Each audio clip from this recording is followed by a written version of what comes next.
കെട്ടിടം നമുക്ക് വേറൊരു സ്ഥലത്ത് ഇപ്പോൾ നോക്കി വെച്ചിട്ടുണ്ട്.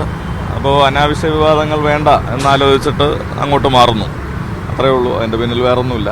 വ്യക്തിപരമായ ഒരു തീരുമാനമാണോ അതോ രാഷ്ട്രീയമായ തീരുമാനമാണോ?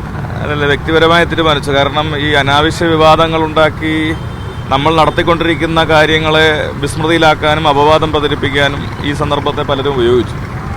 അപ്പോൾ അത് തീർച്ചയായിട്ടും നമ്മൾ പല ആളുകളും ശ്രദ്ധയിൽപ്പെട്ട ഒരു കാര്യമാണ്. അപ്പോൾ അതുകൊണ്ട് വിവാദങ്ങൾക്ക് അടിസ്ഥാനമില്ല. മരുതൻകുഴിയിൽ ഒരു സൗകര്യമായിട്ടുള്ളൊരു ഓഫീസ് കണ്ടെത്തി അങ്ങോട്ട് മാറിയിട്ടുണ്ട്. അപ്പോൾ അത്രയേ ഉള്ളൂ എൻ്റെ കാര്യം. വിവാദങ്ങൾക്ക് ജനങ്ങൾക്ക് കൂടുതൽ എത്താനും സൗകര്യമായിട്ട് കാര്യങ്ങളൊക്കെ ചെയ്യാനും ഒക്കെ കഴിയുന്നത് ആ ഓഫീസ് ആയിരുന്നില്ലേ? അപ്പോൾ അവിടെ വിട്ടു പോകുമ്പോൾ അല്ല, അവിടെ അത് തന്നെയാണ് ഞാൻ നേരത്തെ പറഞ്ഞത്. ജനങ്ങൾക്ക് സൗകര്യം എന്ന നിലയ്ക്കാണ് ഒരു ഉചിതമായ ഒരു സ്ഥലം കണ്ടെത്തി 7 വർഷം പ്രവർത്തിച്ചത്. ഒരു തർക്കങ്ങളും ഉണ്ടായിട്ടില്ല.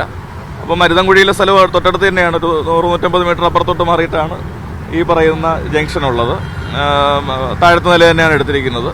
അപ്പോൾ എൻ്റെ ഓഫീസുമായി ബന്ധപ്പെട്ട് ഇതിനോടകം 10,000-കണക്കിന് ആളുകൾ അവിടെ വന്നിട്ടുണ്ട്. അവരുടെ കാര്യങ്ങൾ സംസാരിക്കാനും മറ്റു പല കാര്യങ്ങൾക്കുമായിട്ട് വന്നിട്ടുണ്ട്. അപ്പോൾ ജനങ്ങൾക്ക് പ്രയോജനപ്പെടാനാണ് MLA യുടെ ഓഫീസ് ഉള്ളത്. കൂടുതൽ ആളുകൾക്ക് വരേണ്ടതായിട്ട് വരും, പല കാര്യങ്ങൾക്ക് വരേണ്ടതായിട്ട് വരും. അപ്പോൾ അവരെ സംബന്ധിച്ച് ഓഫീസ് പ്രവർത്തനം വളരെ തൃപ്തികരമായിട്ടാണ് മുന്നോട്ട് കൊണ്ടുപോയത്. അതേ രീതിയിൽ തന്നെ ബാക്കിയുള്ള സമയവും മുന്നോട്ട് കൊണ്ടുപോകണം. അതുകൊണ്ടാണ് ഉചിതമായ ഒരു സ്ഥലം കണ്ടെത്തി അങ്ങോട്ടേക്ക് മാറാൻ ആലോചിച്ചത്. കൗൺസിലർക്ക് ഉപയോഗിക്കല്ലേ? അത് കോർപ്പറേഷനല്ലേ തീരുമാനിക്കേണ്ടത്, നമ്മൾ പറയേണ്ട കാര്യമില്ല. എന്താണെന്നുള്ളത് കോർപ്പറേഷൻ ഉചിതമായി തീരുമാനിച്ച് നടപടി എടുക്കട്ടെ. വാടകയെല്ലാം മുഴുവനായിട്ട് അടച്ചാണല്ലോ, അപ്പോൾ അതൊക്കെ അല്ല, നമുക്ക് മാർച്ച് 31 വരെ കാലാവധി ഉണ്ടല്ലോ. അത് കഴിഞ്ഞിട്ട് കോർപ്പറേഷൻ എന്താണോ തീരുമാനിക്കുന്നത് അതേപോലെ. ഇനിയിപ്പോൾ നമുക്കതൊരു കാര്യമില്ല. നമ്മളെ സംബന്ധിച്ച് നിയമാനുസരണമാണ് അവിടെ ഇരുന്നത്. വാടക സംബന്ധിച്ച് പോലും വലിയ കുപ്രചരണം അഴിച്ചു വിട്ടു. 25,000 രൂപ എഴുതി വാങ്ങി ചെലവഴിക്കുന്നു എന്നൊക്കെ പറഞ്ഞിട്ട് വല്ലാത്ത നിലയിലുള്ള കുപ്രചരണം അഴിച്ചു വിട്ടു. യഥാർത്ഥത്തിൽ അങ്ങനെ ഒരു അലവൻസ് ഇല്ല എന്ന് മാധ്യമ സുഹൃത്തുക്കൾ തന്നെ ചൂണ്ടിക്കാണിച്ചിട്ടും ഇത് വ്യാപകമായി സോഷ്യൽ മീഡിയയിൽ പ്രചരിപ്പിച്ചുകൊണ്ടിരിക്കുകയാണ്. ഇപ്പോൾ ജനം ഇപ്പോൾ മനസ്സിലാക്കിയിട്ടുണ്ട് അങ്ങനെ ഒരു അലവൻസ് ഇല്ല. എല്ലാ MLA-മാർക്കും കിട്ടുന്നത് പോലെ ഞങ്ങൾക്കും കിട്ടുന്നുള്ളൂ.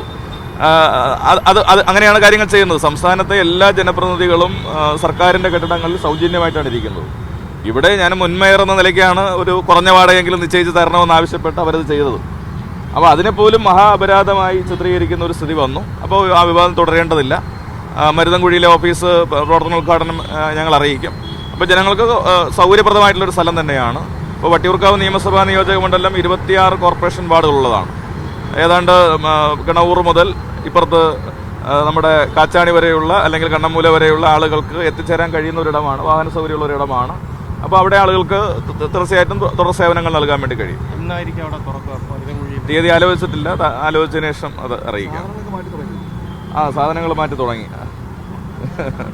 അപ്പോൾ നമ്മൾ ഔദ്യോഗിക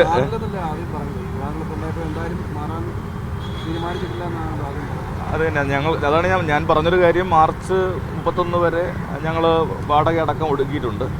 അപ്പോൾ അത്തരമൊരു സ്ഥിതിയിൽ ഈ തുടർ വിവാദങ്ങൾ ഇങ്ങനെ വന്നുകൊണ്ടിരിക്കുകയാണ്. ഇപ്പോൾ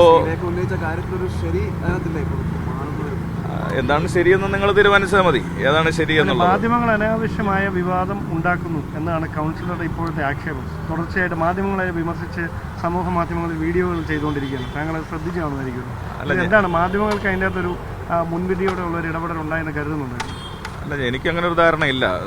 നമ്മളെ സംബന്ധിച്ച് കഴിഞ്ഞ 7 വർഷമില്ലാത്തൊരു തർക്കമാണ് ഇപ്പോൾ വന്നത്. അപ്പോൾ അത് തർക്കം ഉണ്ടാക്കിയവർ തന്നെ ആലോചിച്ചാൽ മതി.